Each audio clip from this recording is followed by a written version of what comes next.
என்னுடைய மச்சாவரு அந்த ஐயனார போல பவரு. யாரு? அவர்தான். எவரு?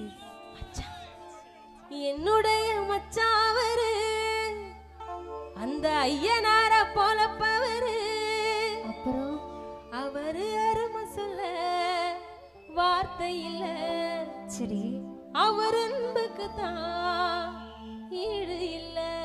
அப்புறம் அடனித்தங்கன்னு நினைக்குது, நெஞ்சு குழி நினைக்குது.